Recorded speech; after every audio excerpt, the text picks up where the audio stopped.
হুম হুম আপনারা জানেন যেভাবে কালকে মানুষের ঢল, হাজার হাজার মানুষ। আমি প্রায় 1 বছর 10 মাস পরে, মানে 10 মাস পরে আমি ভাঙড়ে বিডিও অফিসে হাইকোর্টের নির্দেশকে ফলো করে আমি কালকে বিডিও অফিসে গেছি। মানুষের আবেগ, হাজারে হাজারে মানুষ, আপনারা দেখেছেন যে কয়েক হাজার মানুষ কালকে সবাই অংশগ্রহণ করেছে। রাস্তায় যেতে যেতে আমার 5-7 জায়গায় মানে ফুলের মালা দিয়ে আমাকে সম্বর্ধনা দিয়েছে, অভিনন্দন জানিয়েছে। হাজারে হাজারে মানুষ পায়ে পা মিলিয়ে বিডিও অফিসে গেছে। কিছু কিছু ক্ষেত্রে বিক্ষুব্ধ ঘটনা ঘটছে, যেমন তারদা থেকে এসে রাকেশ রায় চৌধুরী, শওকাত মোল্লা নিজের মানে লোক, শওকাত মোল্লার ডানাত বললেও ভুল হবে না, সেই রাকেশ রায় চৌধুরী এসে তারদা এই আমাদের কাশীপুর থানা জুরিডিকশনের মধ্যে ঢুকে বাড়ি ভাঙচুর, আদিবাসী মায়েদের বোনেদের উপরে আক্রমণ, ঘরবাড়ি ভাঙচুর, লুট পাট করেছে। আমরা ইতিমধ্যে পোলেরহাট থানায় আমরা কমপ্লেন করেছি। আমরা দেখছি কাল থেকে বিভিন্ন জায়গায় এই ধরনের চক্রান্ত করছে। যেমন হাতিশালায় পেতলচোখো মণি বলে একজন আছে, আর একজন ওখানকার যারা নেতৃত্ব মণি, 2 মণি। কালকে আমার মা বাবা মারা গেছে দুজনাই, একজন হজ করে 2বার হজ করেছে আমার বাবা, মা হজ করতে গিয়ে অ্যাক্সিডেন্টে যেতে পারেনি। তাদের নাম ধরে গালিগালাজ করছে, মাল খেয়ে মা মাসি 14 পুরুষ। আমি প্রশাসনকে বলবো যে আমরা দল করতে এসেছি, আমরা কিছু মানুষ নেশা করে আমাদের মা মাসি উদ্ধার করবে, আমরা এটা কিন্তু মানতে পারছি না। আমি প্রশাসনের কাছে অনুরোধ রাখবো যে কাঁটাতলায় যে ঘটনা ঘটেছে, আদিবাসী মায়েদের বোনেদের উপরে আক্রমণ, বাড়ি ভাঙচুর, ইতিমধ্যে জিডি হয়েছে। আমি পোলেরহাট আইসি থানার কাছে অনুরোধ রাখবো অবিলম্বে তাদের অ্যারেস্ট করে দৃষ্টান্তমূলক শাস্তির দাবি করছি রাকেশ রায় চৌধুরী। আর এখানে হাতিশালাতে যে ঘটনাটা ঘটেছে কালকে সন্ধেবেলাতে, যেভাবে আমার মামাসি তুলে গালিগালাজ করছে, এরা আর কোনো দিকই পারছে না।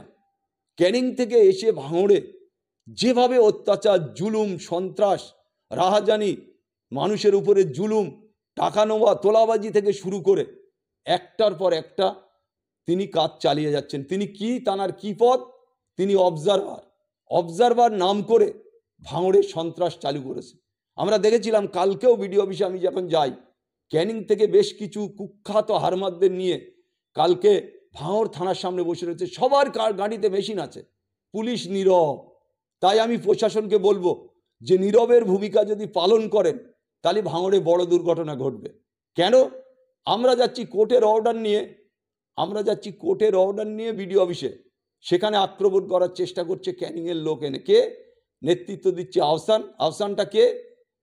যে আমাদের ক্যানিংয়ের বিধায়ক, যিনি ক্যানিং থেকে এসে এখানে জুলুম চালাচ্ছে, যেখানে অত্যাচার চালাচ্ছে, এখানে খুন করার যে ষড়যন্ত্র করছে, তানার লোক। আমি আবার বলবো যে উনি কে, অবজারভারটা কে?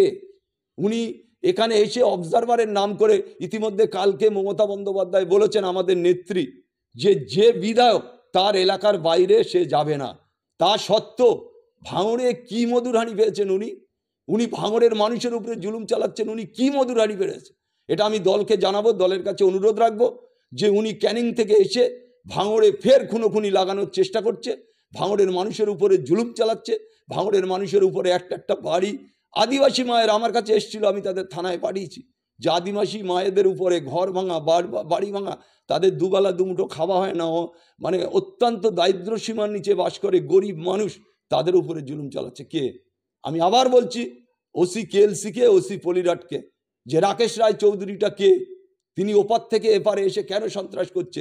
আমি দুটো থানার আইসির কাছে আমি অনুরোধ রাখবো যে অবিলম্বে রাকেশকে অ্যারেস্ট করতে হবে, অবিলম্বে। আর এদারে আহসানকে অ্যারেস্ট করতে হবে। আর এদারে হাতিশালাতে যেভাবে পেতলচোখো মণি বলে চিহ্নিত যিনি আজকের একটার পর একটা 24 ঘন্টাটা নেশা করে থাকে, সেই ছেলেটা আমাদের মা মাসি 14 পুরুষ, বাপ্পা বলে একজন আছে, সেও এই ধরনের গালিগালাজ করছে।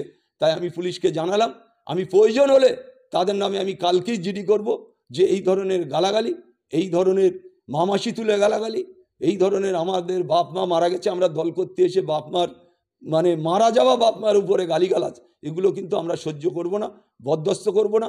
আমি মিডিয়ার মাধ্যম দিয়ে আমি বলতে চাই যে আমি রাজ্য নেতৃত্বের কাছে আবেদন রাখবো যে আপনারা এই ব্যাপারটা, ভাঙড়ের ব্যাপারটা বিশেষ করে আপনারা একটু নজর দিন। যেভাবে অবজারভারের নাম করে এখানে তোলাবাজি শুধু নয়, একটার পর একটা অত্যাচার, একটার পর একটা জুলুম করছে, অবিলম্বে সেই তোলাবাজি হারমাতকে যিনি এখানে অবজারভারের নাম করে লুট করছে তাকে অবিলম্বে সরানোর জন্য আমি রাজ্য নেতৃত্বের কাছে আবেদন রাখছি।